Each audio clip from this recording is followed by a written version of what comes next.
Hello friends, कैसे हैं आप लोग। उम्मीद है आप लोग एकदम बढ़िया होंगे। तो चलिए फ्रेंड्स, शुरू करते हैं आज का रिएक्शन वीडियो। और हाँ, वीडियो पूरा देखने से पहले अगर आप लोग मेरे चैनल पे नए हैं तो प्लीज़ चैनल को सब्सक्राइब कर लीजिए और बेल आइकॉन को दबा लीजिए, क्योंकि जब भी मैं वीडियो अपलोड करूँ तो मेरे सारे रिएक्शन वीडियो आप लोग को मिलते रहे, ताकि आप लोग को भी पता चलता रहे कि भाई क्या तूफान आया रहता है हमारे यहाँ YT पे। ब्लॉगर क्या क्या हरकतें करते रहते हैं, आप लोग को पता चलता रहे। तो फ्रेंड्स, चलिए शुरू करते हैं आज का वीडियो और बताते हैं कि किस टॉपिक पे आज हम बात करने वाले हैं। तो आज हम बात करने वाले हैं साइक्लोन के ऊपर। कल सपना के जो पड़ोसी भाई साहब हैं, उनका एक वीडियो आता है और वो वीडियो में बहुत कुछ बोल रहे थे कि मैंने कब तुम्हारे ऊपर उंगली उठाया, कब तुम्हारे कैरेक्टर पे मैं गया, वगैरह वगैरह बहुत कुछ है। फिलहाल इस टॉपिक पे हम बाद में बात करेंगे। हम बात करेंगे आज साइक्लोन की। जो साइक्लोन है, साइक्लोन को तो आप लोग बहुत अच्छे तरीके से जानते होंगे। कुछ लोग उसको गधी की दुनिया से जानते हैं, बहुत सारे उसके नाम हैं। फिलहाल आप उसको साइक्लोन और निधि ही जानो। गधी मैं नहीं बोलती क्योंकि मेरी लैंग्वेज इतनी घटिया नहीं है, तो साइक्लोन से ही मैं उसको संबोधित करूँगी। आप लोग समझ जाइए मैं किसकी बात कर रही हूँ। तो साइक्लोन का एक मैसेज आता है उन भाई साहब के, मैसेज नहीं कमेंट बोल सकते हैं, कमेंट आता है। वो मैडम वहाँ लिखती हैं और उसका मैं पॉइंट टू पॉइंट उनको जवाब दूंगी मैडम को कि फूप हंसे तो फूप चलनी भी हंसे। हमारे यहाँ एक कहावत अवध में कही जाती है, तो ये मैडम के ऊपर ये कहावत एकदम फिट बैठता है। तो ये मैडम लिखती हैं, भैया सपना को सूरज भैया से कभी प्यार था ही नहीं। तो इन मैडम को मेरी तरफ ये रिप्लाई है, तुम्हें बहुत अच्छे से पता है कि तुमको सब बताई थी सपना, या तुम उसके घर में देखने गई थी, उसको प्यार था कि नहीं था, अब तुम बताओगी।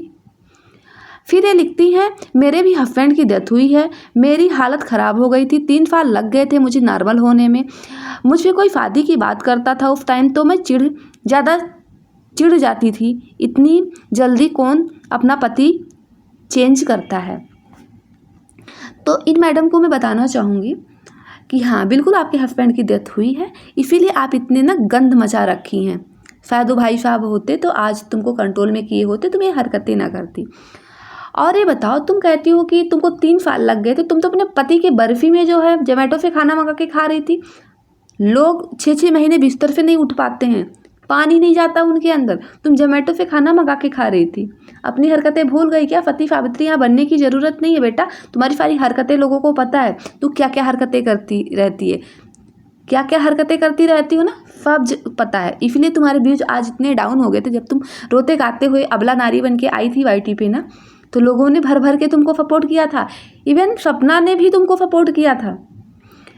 फिर ये कहती हैं कि ये क्या लिखती हैं, इतना जल्दी कोई अपना पति नहीं बदलता, अगर उसको सच्चे दिल से प्यार होता। अच्छा, तुम बताओगी प्यार था कि नहीं था सच्चे दिल से? उसकी अरेंज मैरिज शादी थी, तो इसमें प्यार की बातें ना ही करो तो बेहतर होगा। तुम्हारा तो लव मैरिज था ना, फिर भी अपने पति की बर्फी पे तुमने खाया था ना जोमेटो का खाना। फिर ये लगती, मैं शॉक थी सपना की सेकंड मैरिज की वीडियो देखकर, कितनी ज़्यादा हंस रही थी। तो क्यों, उसकी शादी हो रही है, ईश्वर ने उसको एक दूसरा मौका दिया है लाइफ को आगे बढ़ाने का, लाइफ को जीने का, तो क्या वो रोती रहती पूरी लाइफ भर? फिर लिखती हैं, उस वीडियो में खुश दिख रही थी, कहीं से भी वो ज़बरदस्ती की शादी नहीं लग रही थी। किसने तुमसे कह दिया कब कि वो ज़बरदस्ती की शादी थी? वो परिवार के बड़े बुजुर्गों की सहमति से शादी हुई थी, उनके अनुसार शादी हुई थी ना। उसमें सपना ने कहा था मैं शादी करूँगी, ना राजवीर भाई ने कहा था। जो दादाजी थे उन्होंने अपनी इच्छा जताई थी और उनकी इच्छाओं का लोगों ने समर्थन किया और वो शादी हुई थी। ठीक है, तो तू ज़्यादा बकवास मत किया कर। फिर ये लिखती है, लड़की के कितने इमोशंस जुड़े होते हैं अपने हस्बैंड के साथ। बिल्कुल जुड़े होते हैं, लेकिन शायद तुमको ये बात नहीं पता है। सपना प्यार तो करती थी, साफ दिखता था उसके फेस से राजवीर भैया से। हाँ, तो उसके हस्बैंड थे, उसकी शादी हुई थी, तो बिल्कुल वो प्यार करेगी। मतलब इसने इतना ज़्यादा बकवास लिखा है, इतना ज़्यादा बकवास लिखा जिसका कोई हद नहीं है। इसका कहना है कि सपना राजवीर भाई से प्यार करती थी, सूरज भाई से प्यार नहीं करती थी। अब ये बताएगी वो किससे प्यार करती थी, किससे नहीं प्यार करती थी। ये कहती है सपना ने अपने ससुर के ऊपर इल्ज़ाम लगाए हैं, तो इन मैडम को मैं बताना चाहूँगी, मैडम आप अपने कारनामे भूल गई हैं क्या? आप तो अपने पिता के ऊपर इल्ज़ाम लगा चुकी हैं। जहाँ तुम्हारा खून का रिश्ता है, जाहिर सी बात है तुम्हारे पिता शराबी हैं, शराब पीते हैं, नशा करते हैं। हो सकता है ऐसा कुछ हुआ रहा हो, तभी तुमने बोला है। मैं गलत तुमको नहीं बोल रही हूँ। तो वो तो उनकी बेटी भी नहीं है, उसके वहाँ पति भी नहीं है। तो अगर सपना ने बोला है तो ज़रूर कुछ ना कुछ सच्चाई उस बात में रहा होगा। और उसके भी सफर ड्रिंक करते हैं, सपना ने अपने वीडियो में बताया। उनका चेहरा देख करके हर कोई बता सकता है, पान मसाला तो खाते ही रहते हैं वो। और तुम्हें कहती हो ज़बरदस्ती की शादी, राजवीर के भाई के साथ शादी हो रही तो सपना हंस रही थी। तो मैडम तुम भूल गई हो क्या? तुमने भी जो है अपने देवर को मांगा था अपने सास से। जब तुम्हारी सास तुम्हारे घर आई थी एक बार ठंडियों में, तुमने लाइव किया था, तुम्हारे यहाँ महाभारत चल रहा था, तो तुमने कहा था ना कि संदीप दे देते। तो तुम्हारी सास ने कहा तुमने तो संदीप के ऊपर केस कर रखा है, तो तुमने भी तो अपने देवर के ऊपर केस कर रखा है। हाँ साइक्लोन, तुम शांत रहो, तुम कितने पानी में हो दुनिया को पता है, ठीक है। जो वीडियो हो करके मेकअप करके सिंदूर लगा करके जो तुम कारनामे कर रही हो, किस बात की तो तुम सिंदूर लगाती हो? तुम ब्राह्मण हो ना, खुद को ब्राह्मण समझती हो, तुमको शास्त्रों का ज्ञान नहीं है। शास्त्रों में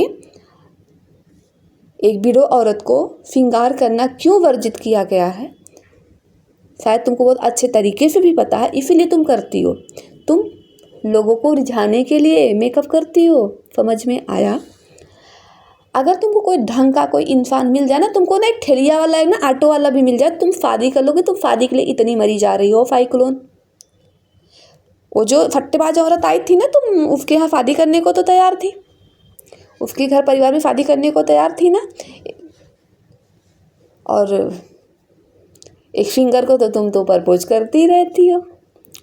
तुम इतनी अच्छी होती ना तो तुम्हारे जो 2 भाई हैं कभी तुम्हारे साथ ऐसा व्यवहार ना करते, तुम्हारा साथ ना छोड़ते, तुम्हारे कारनामों के वजह से। और हाँ, तुमने अपने पति के बारे में क्या क्या नहीं बोला है। तुम तो अपने पति को इतना तक बता दी हो कि तुम्हारा पति टॉयलेट बिस्तर पे करता था। तो तुम बताओगी प्यार क्या होता है, इमोशंस क्या होते हैं? तुमने भी तो अपने ससुराल वालों पे केस कर रखे थे, ससुराल से सारा गोल्ड लेकर सब कुछ लेकर के चली आई हो। हाँ, बेड नहीं ला सकती, अलमारी नहीं ला सकती, इतना भारी सामान तो नहीं ले आई, लेकिन बाकी तो सब कुछ तुम भी लाई हो। तो तुम सपना के पीछे मत पड़ो, तुम अपना बच्चा पालो, अपने बच्चे पे ध्यान दो। तुम ज्ञान लायक नहीं हो, तुम जिस लायक हो